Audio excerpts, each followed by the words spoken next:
Hello, Steve White, Steve Arts 89. Well, as a collector of physical media, I just wanted to sort of address the whole Sony news story that's been going around, and it's a bit of a scare campaign. The sort of articles are all saying, "Oh, Sony's abandoning physical media. It's not producing DVDs and Blu-rays anymore for its content. Like, it's just going to disappear." It's really not the case. Basically, they're just farming it out to smaller companies. And that seems to sort of be the norm for the industry now, where once upon a time, or at least for about a decade, DVDs were the main sort of source of physical media. And with the sort of rise of streaming, we've seen a fairly sharp decline in DVD releases.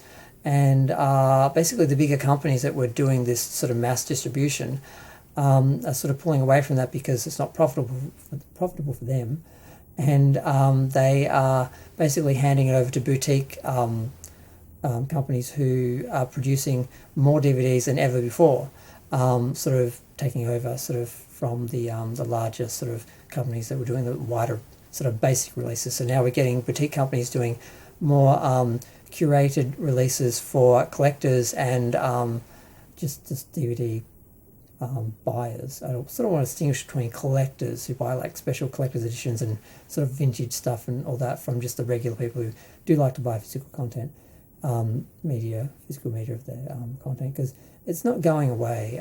There's a sort of vested interest in certain parties to imply that physical media is dying because they want people to, subscribe to the streaming services instead of buying physical media.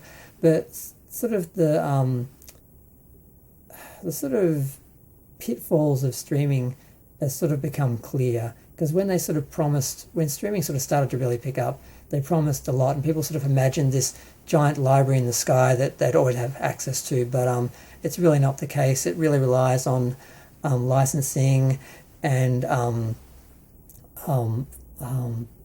platforms where they actually store the data. I'm forgetting the term.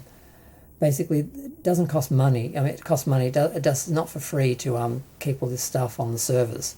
So what you're seeing is a lot of places, even if regular subscribers are regularly watching shows, if it's not enough, if they're not seeing enough views, or they're not bringing new subscribers, they'll just get rid of it because it's just costing money to keep it on the platform.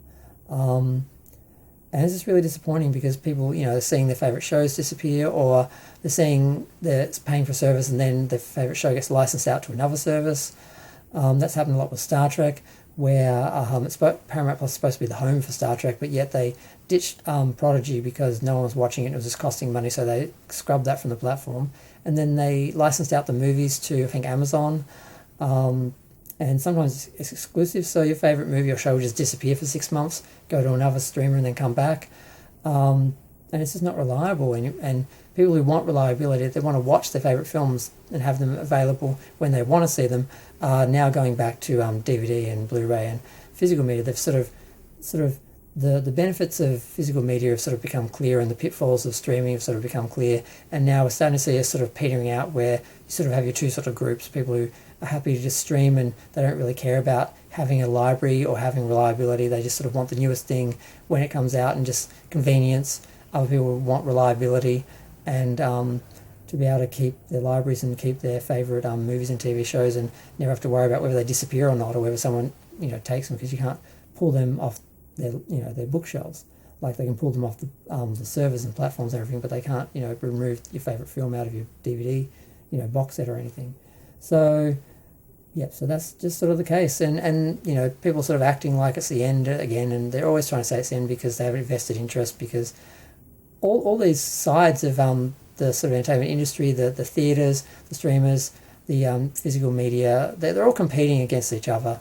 I mean, back in the day, cinema was the big deal. TV came, people said it was going to be the end of cinema, but people still enjoyed the cinematic experience. So although it changed, TV just became its own home entertainment experience, and then that expanded with video and DVD and Blu-ray, and then streaming, and it's its own thing. So they both survive on their own. People value them in different ways, and people prefer them, and go backwards and forwards. And the same thing with records and CDs. Once upon a time, records were the main thing. CDs took over because they were better technologically and then along came digital, and that was more convenient.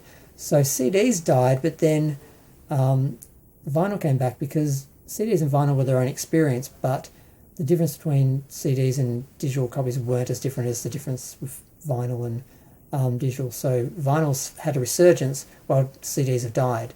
So when the experiences, people are going to still want them. So we're never going to see cinema or TV or physical media or totally go away. They're all just going to have their preferences with some people and levels of popularity over time. But I just had to talk about it for a minute.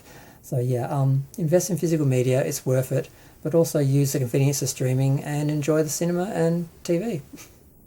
They all have their own merits and they all have their own values.